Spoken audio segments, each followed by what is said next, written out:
Hi students, today I wanted to read Splat the Cat and the Pumpkin Picking Plan. Boy, that's a lot of P sounds. This book was based on the creation of Rob Scotton. Splat the Cat and the Pumpkin Picking Plan. Autumn was one of Splat's favorite seasons. Autumn is another word for fall. "I'll help you rake the leaves, Mom," Splat offered. "Thank you, Splat," Mom said. Splat was good at raking leaves. Seymour helped too. Soon they'd made a huge pile. Splat stared at the pile. Suddenly he had a great idea. His tail wiggled wildly. Splat! Leaves went flying everywhere. Splat's mom sighed. "I have an idea, Splat," she said. "Why don't you go to Farmer Patch's pumpkin patch? You can pick out a pumpkin to decorate and put on our porch." Splat thought that sounded like a great idea. "I'll pick the most perfect pumpkin ever," he promised.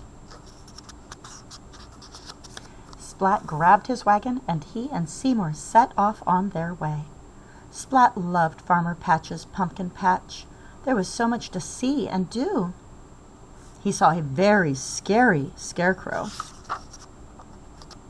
He got lost in a hay bale maze. He tasted fresh cider, or apple and fish cider. Ugh. Then Splat remembered he was supposed to pick out the perfect pumpkin. The perfect pumpkin should be big, orange, and round, he told Seymour. He found a pumpkin that was very round and very orange. "Too small," he announced. The next pumpkin was big and orange, not round enough, he told Seymour. Seymour found a big, round pumpkin, not orange enough, Splat said. Splat's tail wiggled wildly with worry. Would he ever find the perfect pumpkin? But then Splat spotted another pumpkin. It was round. It was orange. It was the biggest pumpkin in the place. "Perfect!" Splat cried. "Mom will love this one." But there was one problem. How was Splat going to get the pumpkin home? "This won't fit in my wagon," Splat said. "I know," he said. "I'll roll it." Because the pumpkin is shaped like a sphere, it should roll very well.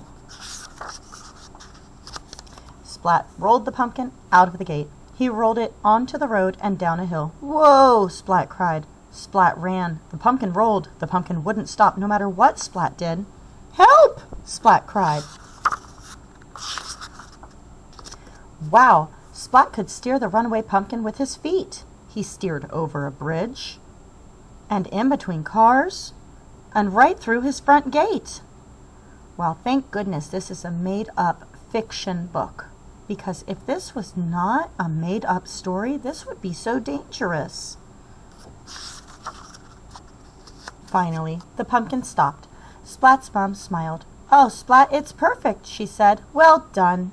Splat smiled back. "It was no trouble," he said. "No trouble at all."